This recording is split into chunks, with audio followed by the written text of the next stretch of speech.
एक गांव में एक बुढ़िया माई रहती थी। वो हर साल जिउतिया व्रत करती थी एक पोता या पोती खातिर। वो हर साल श्रद्धे भक्ति से जीउत वाहन को पूजा करती है। आज जब घाट पर स्नान करके बैठती है कथा सुनने के लिए, तो जीउत भगवान से कहती है कि हे जीउत वाहन, मुझे एक पोता या पोती दे दो। मेरे बहू को 3-4 साल शादी का हो गया, अभी तक कोई संतान नहीं हुआ। बुढ़िया माई बहुत गरीब थी, लेकिन जीउत भगवान से कभी अन्न धन नहीं मांगी। वो एक पोता या पोती के भूखी थी। वो पोता और पोती जीउत भगवान से हर साल मांगती थी। फिर जब दूसरा साल आया तो बुढ़िया माई जाकर घाट पर बैठ कर जीउत भगवान से हाथ पसार करे वो पोता या पोती मांग रही थी। तभी न जीउत भगवान पीछे से आकर आवाज़ लगाते हैं, कहते हैं कि माई तू क्या कर रही है। बुढ़िया माई पीछे नहीं मुड़ कर देखती है कि कौन आदमी है, बच्चा है या बूढ़ा है, कौन है। वो पीछे मुड़ कर नहीं देखती है। वो कहती है कि बेटा, मैं तो अपना लिए एक पोता या पोती जीउत भगवान से मांगती हूँ। एक अगर पोता या पोती दे देते तब मैं धन्य हो जाता बेटा। मैं जीउत भगवान से हर साल व्रत करती हूँ और हर साल पोता पोती मांगती हूँ। जीउत वाहन कहते हैं कि माई रे, तेरा बहू तो गर्भवती है। तेरा घर में तो कुछ दिन के बाद तेरा घर में पोता आ रहा है। ये बात सुनकर बुढ़िया माई पीछे मुड़कर देखती है तो कोई पीछे नहीं है। वो बहुत आश्चर्य में पड़ जाती है कि अभी तो मुझे बोल रहा था कि माई तेरे बहू तो गर्भवती है, कुछ दिन के बाद तेरा घर में पोता आने वाला है।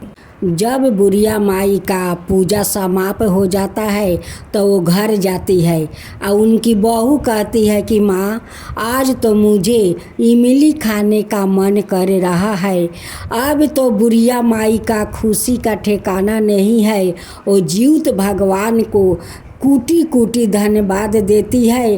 कहती है कि जीउत भगवान, आप स्वयं आकर मुझे संताना दिया कि आपका बहू तो गर्भवती है, आपका घर में पोता आने वाला है। जीउत भगवान, आप तो स्वयं आकर मुझे खुशियाँ दे दिया। हे भगवान, आपका तो महिमा अपरंपार है और आपका तो पूजा अपरंपार है। हे जीउत भगवान। बुढ़िया माई अपना बहू को इमली लिया कर देती है। बहू इमली बहुत श्रद्धे से खाती है। कुछ दिन के बाद उनकी बहू का खूब सुंदर पोता हुआ। अब तो बुढ़िया माई का खुशी के ठिकाना नहीं है। उनकी बहू को खुशियाँ मिल गया। उनकी गोदी तो जीउत भगवान भर दिया। बुढ़िया माई अपना बहू से कहती है कि बहू, इसी साल तू जीउत भगवान का व्रत उठा ले। देख, जीउत भगवान से मैं पोता पोती मांगी, जीउत भगवान मुझे पोता दे दिया, मेरा घर में खुशियाँ दे दिया। तू इस बार जीउत भगवान के व्रत उठा ले। बहू कहती है कि माँ, मैं इस साल व्रत नहीं उठाऊंगी, मैं अगले साल व्रत उठाऊंगी। सासू माँ कहती है कि देख, इतना दिन के बाद तो जीउत भगवान ने तुझे माँ बनाया है, तू क्यों नहीं इस साल व्रत उठाएगी। बोल, बताओ क्या बात है कि इस साल तू जीउत भगवान का व्रत नहीं उठाएगी। कहती है कि माँ, इस साल मेरा मन नहीं है, मैं अगले साल जीउत भगवान को व्रत उठा लूँगी। फिर देखते देखते फिर दूसरा जीउत व्रत आ गया। फिर उनकी सासू माँ कहती है कि बहू, इस बार तो तू व्रत उठा ले, आगे बार नहीं उठाई, इस बार तो उठा ले। कहती है कि नहीं माँ, मैं अगले साल उठाऊंगी।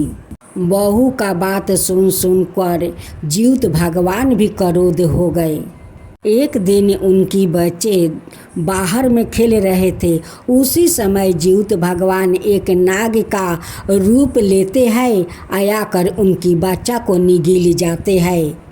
जब सास बहू घर से बाहर निकलती है तो देखती है कि बच्चा तो नहीं है, और बच्चा को खोजा खोजी लगा देती है, रोना पीटना लगा देती है। कहती है कि मेरा पोता कहाँ गया। बहू कहती है कि मेरा बेटा कहाँ गया। लेकिन किसी को पता नहीं है कि जीउत भगवान तो क्रोध हो गए थे उनकी बहू पर, और नाग के रूप में आकर उनकी बच्चा को निगल गए थे। सासू माँ बहू को अब दोष देने लगती है। कहती है कि तेरे कारण आज मेरा पोता अदृश्य हो गया है। आज तू व्रत करती जीउत भगवान को तो तेरा बेटा अदृश्य नहीं होता, मेरा पोता भी अदृश्य नहीं होता। तेरे कारण ये सब हो गया है। मैं बार बार तुझे कहती हूँ कि बहू इस बार उठा ले, इस बार उठा ले, और तू कहती है कि अगले बार करूँगी, अगले बार करूँगी। तो देखे मेरा पोता तो खो गया। अब बहू तो जीउत भगवान से कहती है कि हे जीउत भगवान, मेरा पुत्रा को लौटा दीजिए। इस बार आपको श्रद्धा भक्ति से पूजा करूँगी, श्रद्धा भक्ति से करूँगी। मेरा गोद सुन मत कीजिए हे जीउत भगवान। आप तो जीव देते हैं, जीव तो लेते नहीं है। मेरे बेटा अदृश्य हो गया है, हे जीउत भगवान मेरे गोद में लौटा दीजिए। जीउत भगवान उस सासू माँ और बहू को रोते हुए देख नहीं पा रहे थे। उनकी दया आ जाता है और उनकी बहू को माफ़ कर देते हैं। जब अगले साल जीउत भगवान को व्रत आया तो बहू श्रद्धा भक्ति से जीउत भगवान को व्रत करने लगी और कहने लगी कि हे जीउत भगवान, मुझसे बहुत बड़ा भूल हो गया। आपका दिया हुआ तो मेरा ये संतान है, और मैं आपको बार बार व्रत को इनकार कर रही थी। अब मैं नहीं करूँगी। मेरे सासू माँ मुझे कितना बुझाती है कि बहू इस बार उठा लो, इस बार उठा लो। मैं नहीं उठाई, मैं अपना सासू माँ के बात नहीं सुनी, लेकिन इस बार सुनूंगी। जीउत भगवान फिर अजगर के रूप में आते हैं और उनकी बेटा को उगिल देते हैं। सासू माँ कहती है कि धन्य है हे जीउत भगवान, आप मेरे पोता को रक्षा किया, अपना अंदर रखा, मेरा पोता को नुकसान नहीं हुआ। हे जीउत भगवान, इसलिए तो आपका नाम जीवित वाहन है, और सबको जीव देते हैं, जीव लेते नहीं है। आपका तो महिमा अपरंपार है, आपका पूजा महिमा अपरंपार है। आप मेरा पोता को लौटा दिया, अब मेरी बहू कभी इनकार नहीं करेगी। अब आपका श्रद्धा भक्ति से हर साल जीवित व्रत करेगी अपना संतान के लिए। हे जीउत भगवान, मैं भी आपका व्रत करूँगी। जैसे आप उस बुढ़िया माई का पोता को लौटा दिया, वैसा ही सब को लौटाना, सब बच्चों को रक्षा करना, सभिन को इच्छा पूरा करना। हे जीउत भगवान, सभिन को रक्षा करना। जय जीउत भगवान, जय जीउत भगवान। जीवित पुत्रा व्रत कथा। कहानी बहुत पुरानी है। एक गांव में सामू नाम का एक आदमी रहा करता था। वो अपनी पत्नी के साथ रहा करता था। उनकी कोई भी संतान नहीं थी, इसलिए उसकी पत्नी बहुत ही उदास रहा करती थी। यह सामू को अच्छा नहीं लगता है, पर वो कर भी क्या सकता था।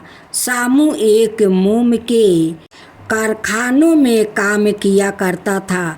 अचानक उसे कुछ विचार आया और उसने काम खत्म करने के बाद बचे हुए मोम से थोड़ा सा मोम उठाकर अपनी झोली में रख लिया।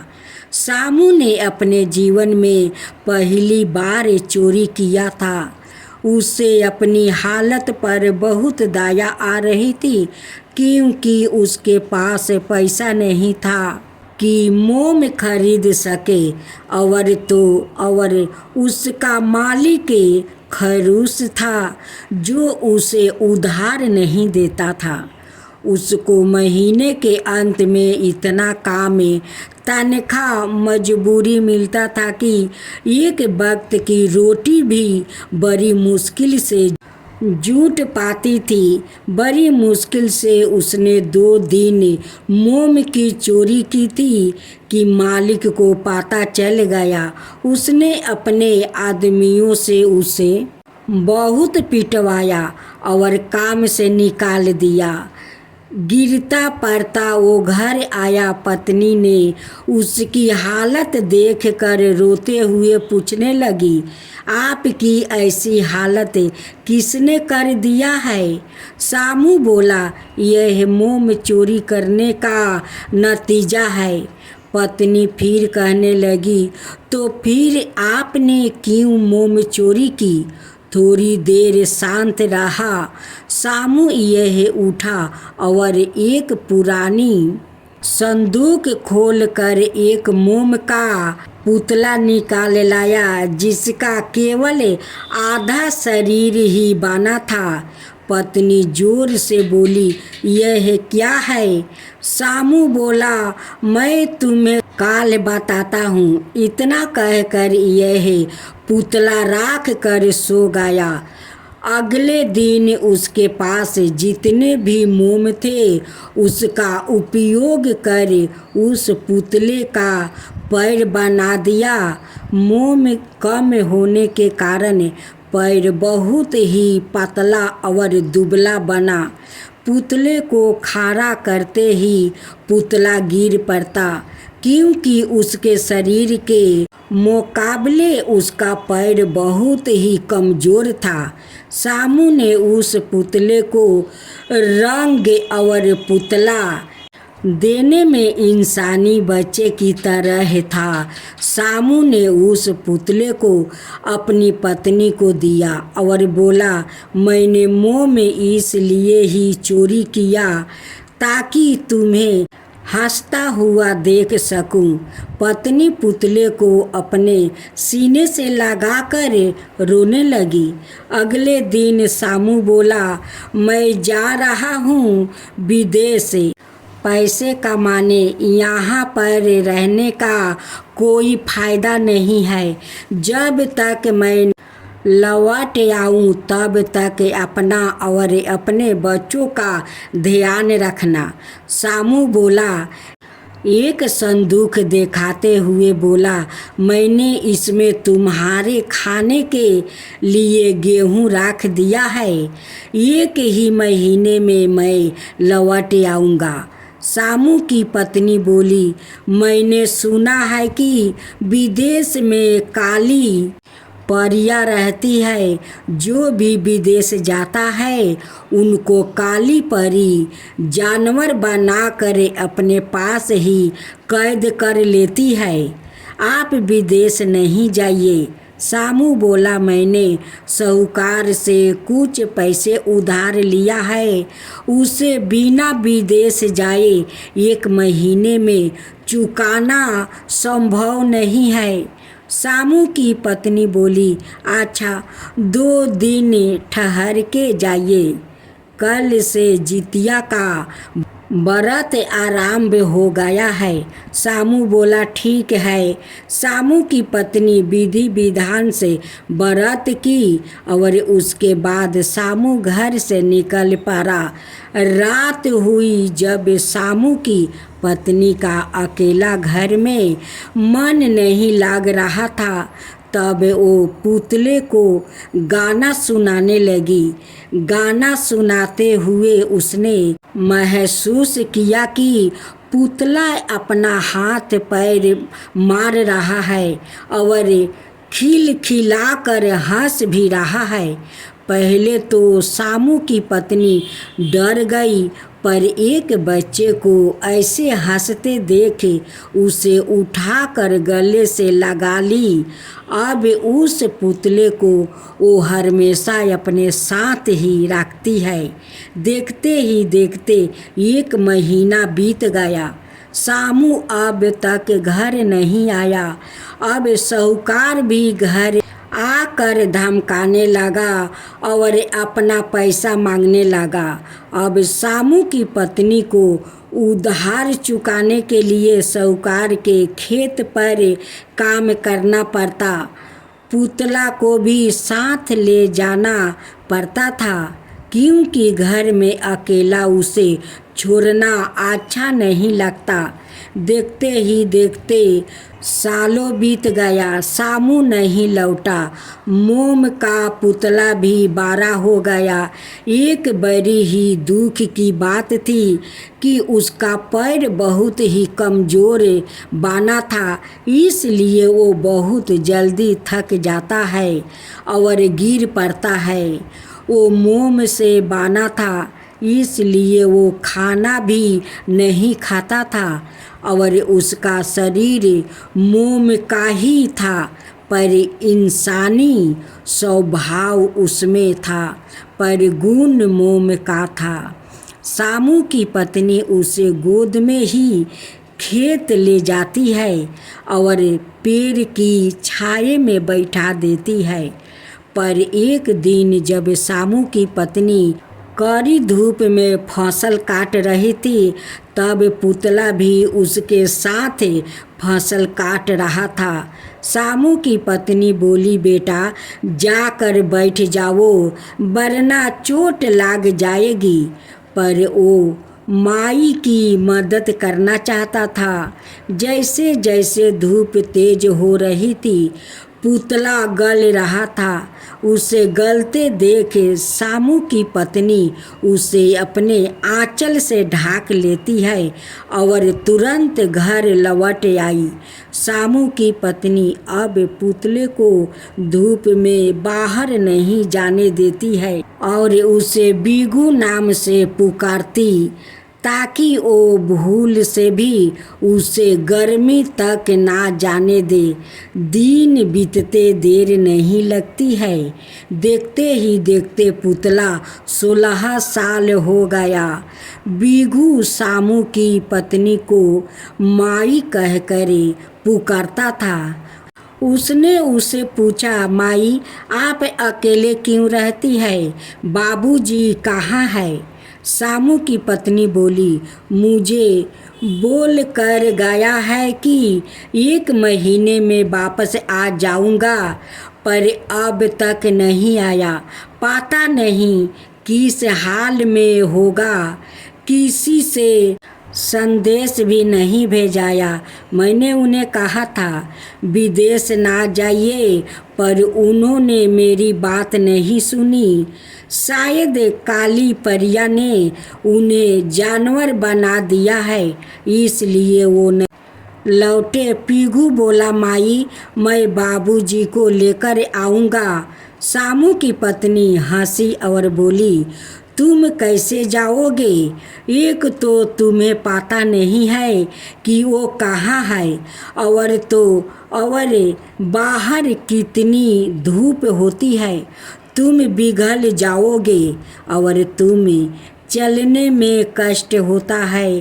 कहीं गिर गया और कोई बैलगाड़ी तुम्हें कुचल दिया तो मैं क्या करूँगी? अकेले मैं तुम्हें नहीं जाने दूंगी। एक दिन रात के अंधेरे में अपने बाबूजी के कपड़े पहन कर चल पड़ा बाबूजी को ढूंढने। सुबह होने पर सामू की पत्नी पीगू को ना पाकर रोने लगी। ऐसे ही कई दिन बीत गया। उधर पीगू तेज धूप होने से पहले ही झाड़ में छुप जाता है और शाम होने पर अपने बाबूजी को ढूंढने निकल पड़ता है। वो रात में थोड़ी देर रुक कर आराम करता है और फिर चल पड़ता है। आखिर उसने अपने बाबूजी को ढूंढ ही लिया, जो सूगा बन चुके थे। जितिया का व्रत भी आ गया। सामू की पत्नी जितिया के दिन निर्जला उपवास थी। उस दिन उसे अजीब सी बेचैनी हो रही थी। उसे बहुत ही गर्मी लग रही थी और पसीने से उसका शरीर भीग रहा था। उधर बीघू अपने बाबूजी को बचाने पहुंच गया। काली परिया के राजिया काली परियों ने उन्हें सूगा बना दिया था। काली परिया का जादू पीघू पर नहीं हो रहा था क्योंकि वो तो मोम का पुतला था। परियों का जादू केवल इंसान पर ही चल सकता था। उसे कड़ी धूप में बाहर हाथ पाँव बांध कर फेंक दिया गया पर वो नहीं पिघला। फिर काली परिया ने उसे जलती हुई अग्नि कुंड में फेंक दिया। उसका सारा शरीर पिघल गया पर सिर नहीं पिघला। परियों ने आश्चर्य हो रहा था क्योंकि उनका जादू उस पर नहीं चल रहा था। एक जादूगरनी अपनी शक्ति से पता लगा ली आखिर ऐसा क्यों हो रहा है। पीघू की माई जितिया व्रत कर रही थी जिस कारण उसके पुत्रा का ऊपर आई हुई संकट टल रही थी। काली परियों ने उससे पूछा, तुम आखिर यहाँ क्यों आए हो? पीघू ने सब कुछ बताया। फिर परियों ने उसका अपने परिवार के प्रति प्रेम देखकर उसके बाबूजी को ठीक कर दिया। पीघू का केवल सिर ही शेष बचा था, बाकी शरीर गल चुका था। सामू अपने बेटे के सिर लिए उसे आश्चर्य से देख रहा था कि ये यही पुतला है जिसे मैंने बनाया था और आज ये मुझे बचाने आया है। पर इसकी हालत तो देखो, मुझे यह अच्छा नहीं लग रहा है। काली परियों ने सामू को मोम दिया और उसने उस मोम से पीघू का दोबारा शरीर बनाया। इस पर उसका पैर कमजोर नहीं था। अचानक एक तेज रोशनी हुई और एक क्षण में पीघू का शरीर मोम का ना रहा बल्कि इंसान का शरीर बन गया था। उधर अगले दिन सामू की पत्नी ने पारण का केवल विधि ही किया। वो केवल खाना जूठा की और घर के बाहर बैठ गई। उसे पीघू की बहुत याद आ रही थी। तभी उसके सामने पीघू और उसका पति प्रकट हो गया। वो सुंदर कपड़े पहने हुए थे और हीरे मोती से भरा एक थैली अपने पीठ पर लदे हुए थे। सामू की पत्नी उन्हें देखकर जोर जोर से रोने लगी। पीघू माई के सीने से जा लगा। उसकी माई बहुत खुश हुई यह जानकर कि अब पीघू आप इंसान की तरह रह सकता है। वो तीनों और खुशी से अपना जीवन जीने लगा। जीवित पुत्रा व्रत कथा। कहानी बहुत पुरानी है। एक गांव में सामू नाम का एक आदमी रहा करता था। वो अपनी पत्नी के साथ रहा करता था। उनकी कोई भी संतान नहीं थी, इसलिए उसकी पत्नी बहुत ही उदास रहा करती थी। यह सामू को अच्छा नहीं लगता है, पर वो कर भी क्या सकता था। सामू एक मोम के कारखानों में काम किया करता था। अचानक उसे कुछ विचार आया और उसने काम खत्म करने के बाद बचे हुए मोम से थोड़ा सा मोम उठाकर अपनी झोली में रख लिया। सामू ने अपने जीवन में पहली बार चोरी किया था। उसे अपनी हालत पर बहुत दया आ रही थी, क्योंकि उसके पास पैसा नहीं था कि मोम खरीद सके और उसका मालिक खरूस था जो उसे उधार नहीं देता था।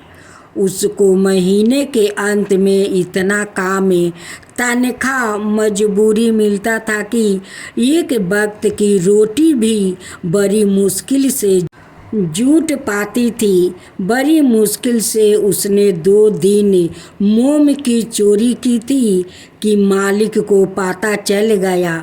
उसने अपने आदमियों से उसे बहुत पिटवाया और काम से निकाल दिया। गिरता पड़ता वो घर आया। पत्नी ने उसकी हालत देखकर रोते हुए पूछने लगी, आपकी ऐसी हालत किसने कर दिया है? सामू बोला, यह मोम चोरी करने का नतीजा है। पत्नी फिर कहने लगी, तो फिर आपने क्यों मोम चोरी की? थोड़ी देर शांत रहा।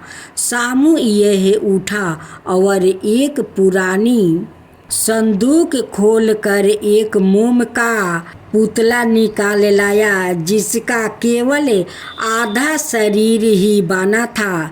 पत्नी जोर से बोली, यह क्या है? सामू बोला, मैं तुम्हें काल बताता हूँ। इतना कहकर यह पुतला राख कर सो गया। अगले दिन उसके पास जितने भी मोम थे उसका उपयोग कर उस पुतले का पैर बना दिया। मोम कम होने के कारण पैर बहुत ही पतला और दुबला बना। पुतले को खड़ा करते ही पुतला गिर पड़ता, क्योंकि उसके शरीर के मुकाबले उसका पैर बहुत ही कमज़ोर था। सामू ने उस पुतले को रंग और पुतला देने में इंसानी बच्चे की तरह था। सामू ने उस पुतले को अपनी पत्नी को दिया और बोला, मैंने मोम इसलिए ही चोरी किया ताकि तुम्हें हंसता हुआ देख सकूं। पत्नी पुतले को अपने सीने से लगाकर रोने लगी। अगले दिन सामू बोला, मैं जा रहा हूँ विदेश पैसे कमाने। यहाँ पर रहने का कोई फ़ायदा नहीं है। जब तक मैं लौट आऊँ तब तक अपना और अपने बच्चों का ध्यान रखना। सामू बोला, एक संदूक दिखाते हुए बोला, मैंने इसमें तुम्हारे खाने के लिए गेहूँ रख दिया है। 1 ही महीने में मैं लौट आऊँगा। सामू की पत्नी बोली, मैंने सुना है कि विदेश में काली परियां रहती है। जो भी विदेश जाता है उनको काली परी जानवर बनाकर अपने पास ही कैद कर लेती है। आप विदेश नहीं जाइए। सामू बोला, मैंने साहूकार से कुछ पैसे उधार लिया है। उसे बिना विदेश जाए 1 महीने में चुकाना संभव नहीं है। सामू की पत्नी बोली, अच्छा 2 दिन ठहर के जाइए।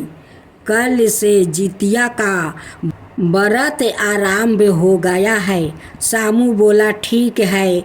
सामू की पत्नी विधि विधान से व्रत की और उसके बाद सामू घर से निकल पड़ा।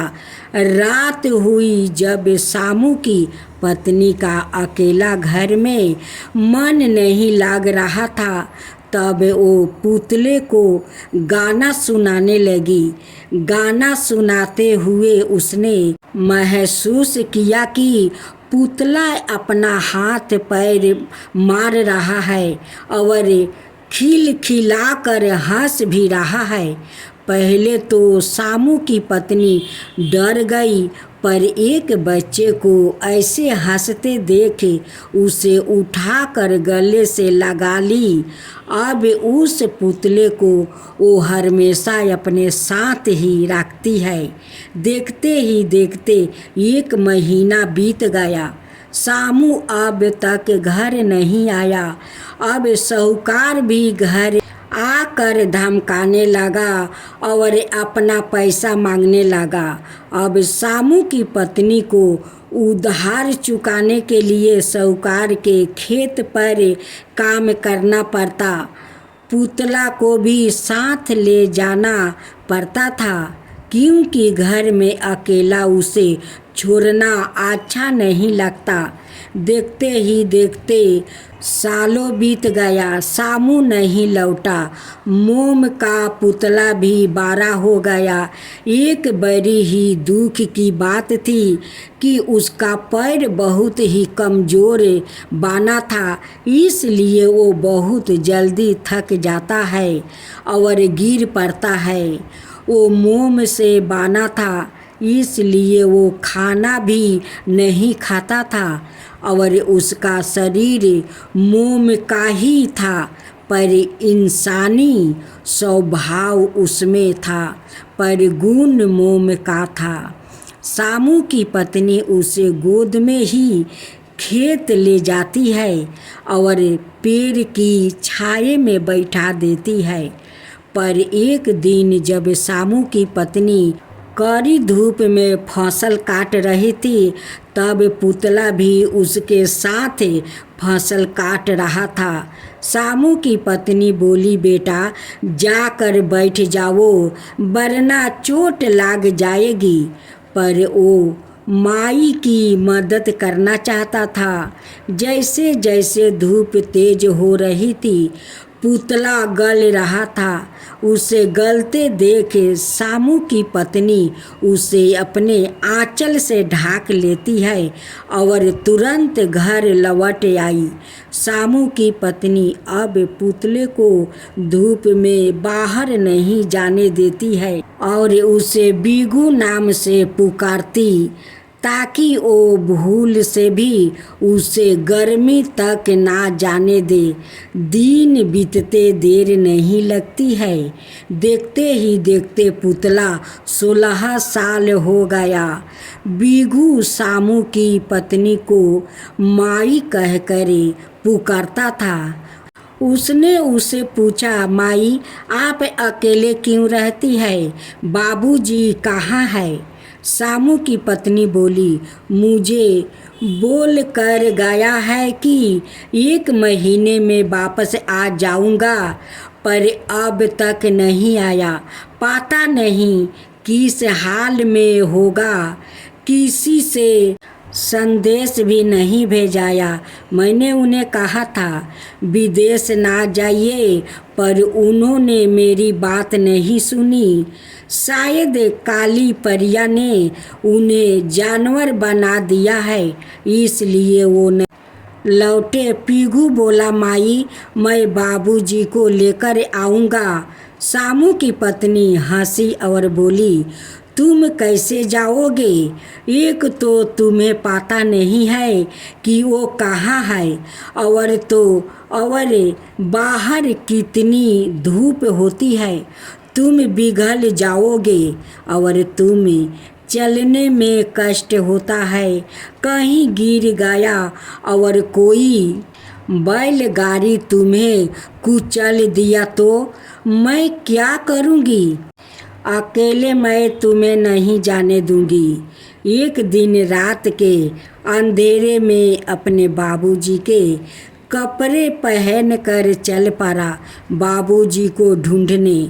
सुबह होने पर सामू की कि पत्नी पीगू को ना पाकर रोने लगी। ऐसे ही कई दिन बीत गया। उधर पीगू तेज धूप होने से पहले ही झाड़ में छुप जाता है और शाम होने पर अपने बाबूजी को ढूंढने निकल पड़ता है। वो रात में थोड़ी देर रुक कर आराम करता है और फिर चल पड़ता है। आखिर उसने अपने बाबूजी को ढूंढ ही लिया, जो सूगा बन चुके थे। जितिया का व्रत भी आ गया। सामू की पत्नी जितिया के दिन निर्जला उपवास थी। उस दिन उसे अजीब सी बेचैनी हो रही थी। उसे बहुत ही गर्मी लग रही थी और पसीने से उसका शरीर भीग रहा था। उधर बीगू अपने बाबूजी को बचाने पहुंच गया। काली परिया के राजिया काली परियों ने उन्हें सूगा बना दिया था। काली परिया का जादू पीगू पर नहीं हो रहा था, क्योंकि वो तो मोम का पुतला था। परियों का जादू केवल इंसान पर ही चल सकता था। उसे कड़ी धूप में बाहर हाथ पाँव बांध कर फेंक दिया गया, पर वो नहीं पिघला।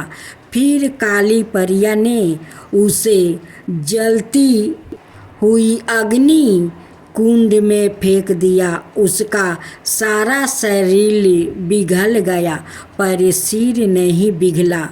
परियों ने आश्चर्य हो रहा था, क्योंकि उनका जादू उस पर नहीं चल रहा था। एक जादूगरनी अपनी शक्ति से पता लगा ली, आखिर ऐसा क्यों हो रहा है।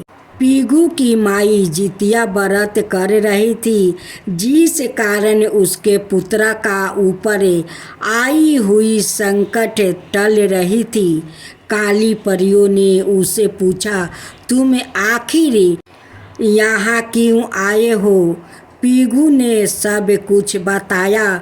फिर परियों ने उसका अपने परिवार के प्रति प्रेम देखकर उसके बाबूजी को ठीक कर दिया। पीगू का केवल सिर ही शेष बचा था, बाकी शरीर गल चुका था।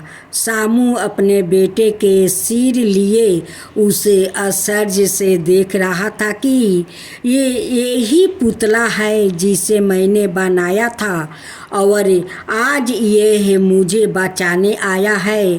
पर इसकी हालत तो देखो, मुझे यह अच्छा नहीं लग रहा है। काली परियों ने सामू को मोम दिया और उसने उस मोम से पीगू का दोबारा शरीर बनाया। इस पर उसका पैर कमजोर नहीं था। अचानक एक तेज रोशनी हुई और एक क्षण में पीगू का शरीर मोम का ना रहा, बल्कि इंसान का शरीर बन गया था। उधर अगले दिन सामू की पत्नी ने पारण का केवल विधि ही किया। वो केवल खाना जूठा की और घर के बाहर बैठ गई। उसे पीगू की बहुत याद आ रही थी। तभी उसके सामने पीगू और उसका पति प्रकट हो गया। वो सुंदर कपड़े पहने हुए थे और हीरे मोती से भरा एक थैली अपने पीठ पर लदे हुए थे। सामू की पत्नी उन्हें देखकर जोर जोर से रोने लगी। पीगू माई के सीने से जा लगा। उसकी माई बहुत खुश हुई यह जानकर कि अब पीगू आप इंसान की तरह रह सकता है। वो तीनों और खुशी से अपना जीवन जीने लगा।